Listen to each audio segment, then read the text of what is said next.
Hi, welcome back to my channel. My name is Shannon and this is Shannon's Book Nook. And today we're going to be talking about my 2024 goals, recapping and seeing if I met my goals for 2024. We're also going to look at some stats and then we're going to talk about some goals that I have for myself in 2025. So let's get into it.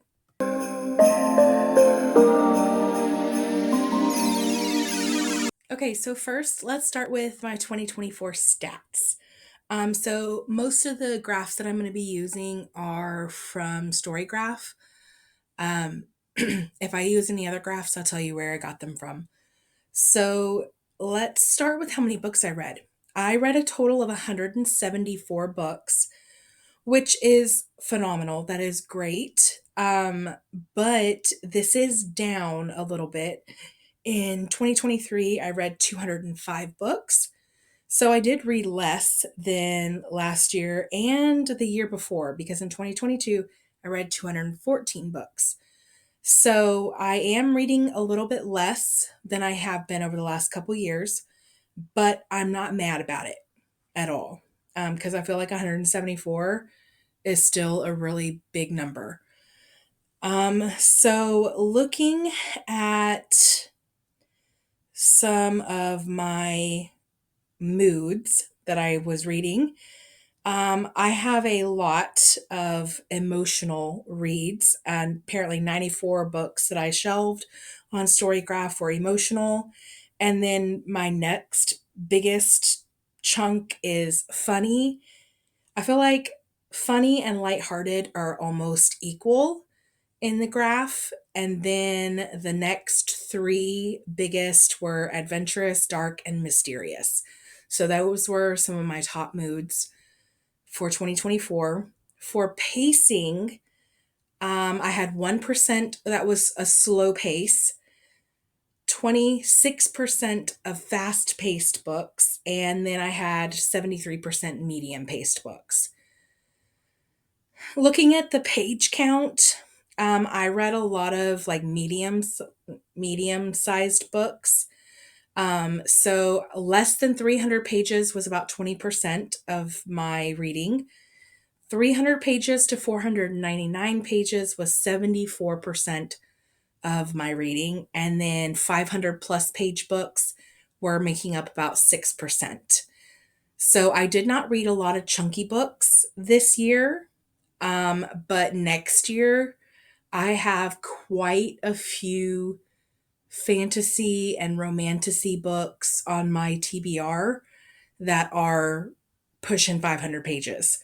So that's definitely going to change in coming into the next year. Looking at my genre breakdown or like fiction versus nonfiction, this year was probably my worst year on reading nonfiction. I try to read at least 12 books that are nonfiction, whether they are biographical, autobiographical, memoirs, or just like historical, like history books. Okay. I did not do that. I My breakdown is 1% nonfiction and 99% fiction. I only read two nonfiction books this year. Wow, that is sad. And I'm trying to see if it'll tell me what my two nonfiction books were. The Genius of Judy, How Judy Blume Rewrote Childhood History for All of Us, and Highway of Tears. So both of these books were Atria partner books. So the only reason I read them was because the publisher sent them to me. Had they not sent these to me, I probably would not have read any nonfiction, which is sad. So I'm hoping to change that in 2025. Now to the genre breakdown, I'm only going to talk about like my top five. Obviously, I'm a romance girly, so the most books that I read genre wise would be romance. And then the next one is contemporary. Number three is fantasy. Thriller is number four. And then LGBTQIA is number five. Is that really a genre though? I feel like that's a representation. I mean, I don't know. I could be wrong. But my next genre is mystery. So there you have it. Those are those genres. As far as format, um, I read 50% of my books digitally. I read 30% on by print and 20% by audio. Now, I will say that when I put them in Storygraph, if I have a physical copy or a ebook copy, I put it in as one of those two, even if I'm listening to the audiobook as well. So this breakdown might not be completely correct. Um, then my most read authors. I read 4 Harper L. Woods books and 3 Carissa Broadbent books, 3 Sierra Simone books, 3 Liz Tomford books, and 3 Penn Cole books. So those are my most read authors. And then when we look at number of books and pages, this little graph breaks it down by month. My worst month is probably a tie between sorry. What month is this? April. April and September were my least read month read books. My most read is a tie between March and May, where I read 20 books. No, May would be 20. So in the summer, typically because I'm a teacher, I would read more books in the summer. So this graph, that's weird because March and May are still in the school year. And March is like what we call testing season. The kids are taking a lot of their their standardized tests for the state. Um, so the fact that I even had time to read that many books is shocking to me.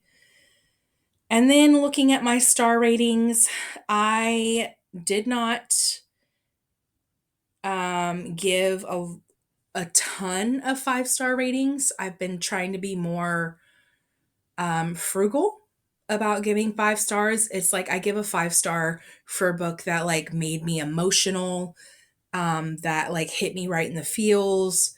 Those books that I'm thinking about, days, weeks, months later. A new favorite, something that I'm obsessed with. So I only gave 21, 21 5-star rated books. Then for my 4.5, I only gave 7. 4.25, 2 books. Then we get into the 4-star rated books, which are books that I had a good time with, I really liked, but they weren't quite giving me that obsessive feeling. I gave 48 books 4 stars.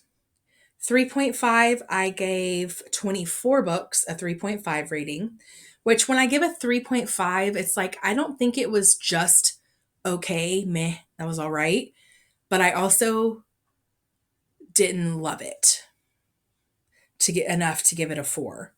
So 3.5 is kind of between meh and I really liked it. And then my 3 stars, which has the most books rated as 3 stars, which those are books that are just meh. When I give it a 3-star, unfortunately, it kind of falls into that. I'm probably not going to remember what this book was about in a week. So 50 books were 3 stars. Then I gave 2 books 2.5 stars, which means I didn't like it. And then 19 books were given 2 stars, which means I didn't like it at all.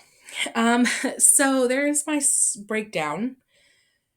I also use a Google Sheet to keep track of my books, and there are some charts in that I really like to look at, but a lot of those charts are similar to what Storygraph has. But one thing that the graph really keeps track of is the publishers. Who am I getting my books from? And what kind of what kind of books am I reading? So this this is not my Google sheet. This is a Google sheet that I got from Cassidy over at Covers with Cassidy.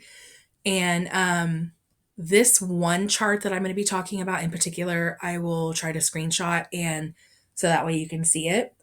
But it's talking about the publishers. And I read most of my books from indie publishers, 42 books, which is 34.4% of my books are indie publishers. My next biggest section is from Penguin Random House, which was 14.8%, which was 18 books. Then Simon Schuster comes in. No, wait, Simon Schuster is second. Sorry. Simon Schuster is second with 16.4%, and then Penguin Random House with 14.8. And then after Penguin, it is Source Books, 12.3% of my books come from them. And then HarperCollins with 9%. Hachette is 7.4%, and Macmillan is 5.7%. So when we look at like that's the parent publishers, like your big five publishing houses, and then each of them has like different branches. And this keeps track of like all the different branches of publishers. And the one that I read the most, obviously, is indie. But after that, my top four, I'll say my top four, was indie, then Atria, which shouldn't surprise you since I'm a partner with Atria. Then we have 10 from Bloom Books and 10 from Berkeley. So those are my top four publishers that I'm reading from. Sorry, I was looking at this one because it looks like it's 22, but it's a 2 for one and 2 for the other, but they're side by side, so it looks like 22. But yeah, I like this graph for keeping track of like the publishers. Who am I getting my books from? And then when I look at publication dates, am I reading new releases? Am I reading backlist books? This is actually really cool to look at because I almost have it split down the middle for these three things. So 32.2% are backlisted books that I read. 34.5% was last year. And then 33.3% were new releases. So I feel like I did really good about balancing backlist last year and new releases. And then I know I talked about audio formatting or the format that I read already because in Storygraph it does document that, but this tells you whether it was a mixed media. So I only read 14.9% of my books solely by audio, 26.4% were ebooks, 2.9 were physical. So like I'm not actually reading with my eyes only on a physical book. I am reading most of my physical books with the help of an audiobook, which is mixed media. I'm doing a tandem read. 55.7% of the way that I read was with mixed media. I was listening to an audiobook while I was reading along with my eyes.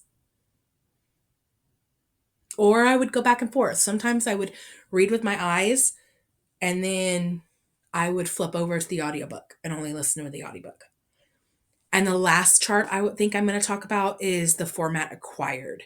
Where did I get my books from? So 9.2% of my books are from ARCs. 7.5% were forever and 17.2 were from NetGalley. 27.6 were owned books. 20.1% were KU books. 15.5% from the library, and then 2.9% from Audible. So it's a pretty good breakdown. I did read a lot of owned books, which was good. So I get most of my books, I would say, from the library, from KU, from NetGalley, and from owned. Yeah. So there are my 2024 stats. Let's get into did I reach my goals? So my 2024 reading goals were to read 96 books, which I surpassed that by reading 174. That was a soft goal. I always try to read over 100 books, but 96, I didn't want to push myself too much this year. I kind of wanted to slow down a little bit with my reading, which I was successful in doing. Join an in-person book club, which I did. I created a book club with some girlfriends at work who we are also friends outside of work.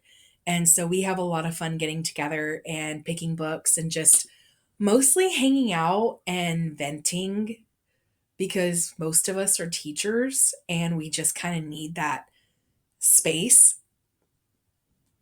to vent about things that are going on. It's just a lot of fun to live life with those ladies. So I'm so glad to have, girlfriends that like to read some of the similar books that I read, and we have such a good time together. Read more diverse books. I feel like I did read quite a few diverse books in 2024. I feel like I could also have done better. That's for sure. Um, read more from indie authors, which I did. I'm proud of myself. Most of my books, the biggest chunk was from indie authors. So then my last goal was to create a reading journal, which I did. And for the most part, I did kind of keep up with it. Um, there are some things that I need to fill in. It's not the best. I'm not really proud of it. There are some things that I plan on changing. Let me see. I got September's wrap up in there. I got October's wrap up in there. So I stopped in October. I haven't done November or December. So I could do better. I already have my 2025 reading journal created, and I'm actually a little bit more proud of this one. I am not the most creative. So, and I don't I have made some few little minor mishaps on some pages, but overall, I'm super excited about this journal. So my goals for 2025: read 100 books, finish series because I am in the middle of a lot of series and I really need to focus on finishing the ones or getting caught up on the ones that I'm currently reading.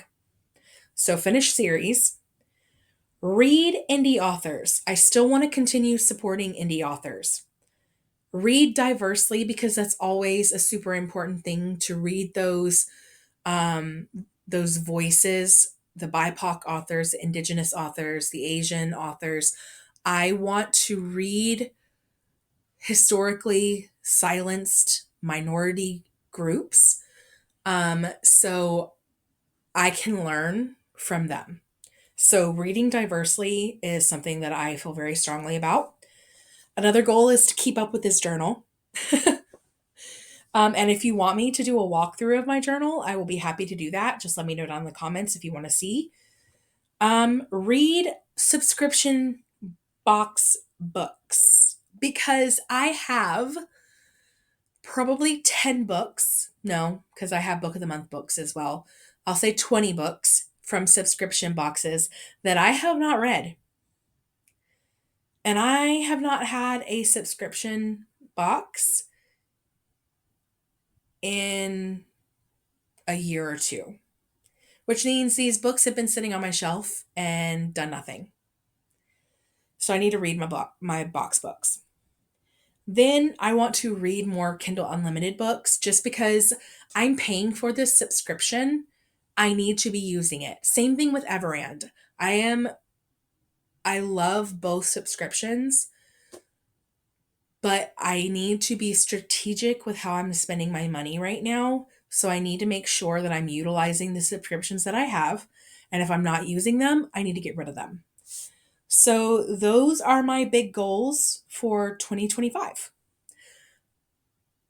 However, actually, I did want to talk to you about some other goals that I have in 2025. These are not necessarily book goals, but they are life goals. And so, one thing I have started doing, this is just like a rough draft. I will make it much nicer, but this is a bingo board, and I'm making a 2025 bingo board, just life in general. And some things that I have put on there are pay off care credit because I have a care credit card that I have from back when my dog was still alive. She had to have an emergency surgery in December last year, and I did not have the money to just put it on my debit card. So I had to open a care credit card, and I really need to pay this baby off. So that is one goal. That is on my 2025 life bingo. Lose 30 pounds. I really need to focus on getting healthy in 2025. So I'm starting with a very small goal right now, 30 pounds.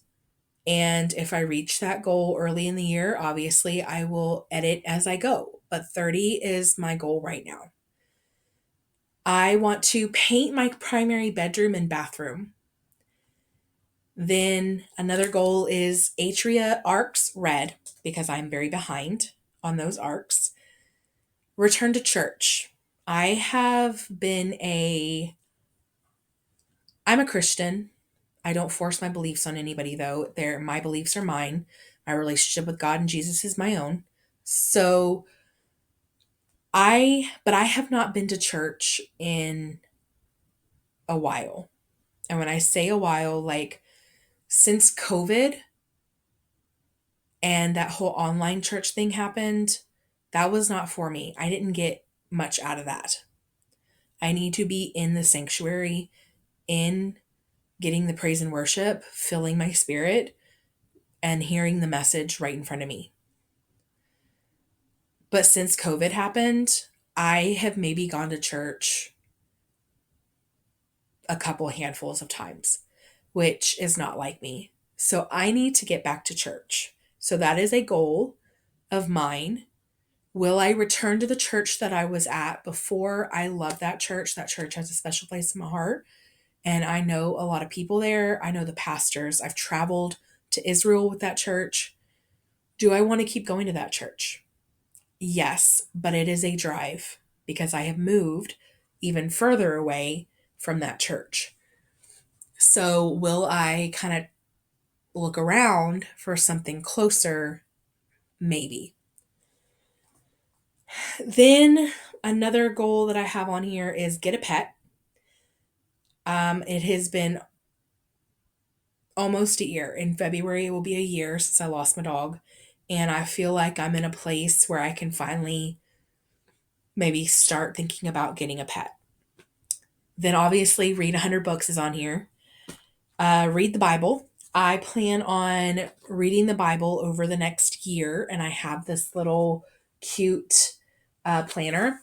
This is actually a 52-week Bible study for women, and it will tell you like everything. In week 1, this is what we're going to be focusing on. This is what you need to read. Then come back and, reflect. There are reflection pages and questions and things to think about. And how did this impact you? Or what do you think about this? So I'm going to be doing that throughout the year. I have read the Bible before. I've done a read the Bible in a year. I have done that many years ago, probably 5 or 6 years ago now at this point. And I'm going to do it again because I feel like at different stages of your life, you will get different things from the Bible. And the Bible is just has so much information that you're not going to get all of it in one go ever. So that is another goal. Another goal is to declutter my closet in my primary bedroom. My closet is a bit of a mess, so I need to declutter. I also need to declutter this office space. I have some like boxes over here just sitting. I need to go through that and I need to just get rid of things. I feel like my house is really cluttered. It's not though. That's the thing. It's not cluttered. It's just things are not in its rightful space. So it feels cluttered. So I need to clean it up. Another thing is to save $1,000. Um, I really want to be more financially conscious this year in 2025. And then I want to get my NetGalley um, ratio to 100%. Will that be possible? Because I have not, I've told them, hey, I'm not going to review this book. I don't know. We'll see. But I want to try and get all the books that I have in NetGalley right now read and reviewed. And then I want to get a new job. I'm not happy in my current job and it is time for a change. I've been at this school for 6 years now, and I have been in this district for 11 years. And I think it's just time for a change. Yeah. So those are some things that I currently have on that. It is not filled out all the way. I have some missing squares. So I need to figure out what else I want to put on my life bingo. And yeah, so those are my 2025 goals. So, a couple of goals that I forgot to talk about in 2024. One of my goals was my followers over on Instagram. And so, my goal was to get to 9,000 followers over on Instagram. And I am currently at 8,954. I am so close, but it is December 30th, and I highly doubt I'm going to be able to get 45, 46, 47 followers in the next day and a half. So I would be completely shocked if that happened. But 9,000 was my goal. For 2025, I would love to get to 10,000. But will that be possible? I don't know. So 10,000 will be my goal for Instagram. Currently over here on YouTube, I am still pretty new, I would say, um, to YouTube or BookTube, and I only have 38. I appreciate those of you that are already following me. Thank you so much. I love y'all. But I would love to get to like 100, just 100 people. Would be nice. I might be lowballing myself there, but that's okay. If I reach that goal, I will up the goal later on. But yeah, I would like to have some more subscribers over here on YouTube because this is my happy place. I love making videos, even though it can be time consuming and, trying to find content that people want to see and want to watch and want to interact with and engage with is kind of hard, but that's okay. It's a learn and, learn from the mistakes, live it, and that's all. That's all I can do. And try not to worry too much about the numbers, honestly. Um, as I'm saying, like, these are my goals for my numbers, but then I say, don't worry about it. Anyways, but thank you so much for watching this video. Don't forget to like it if you liked it and subscribe if you want to. And if you want to let me know what one of your 2025 goals are in the comments, please let me know. I'd love to hear from you. And I will see you next time. Bye.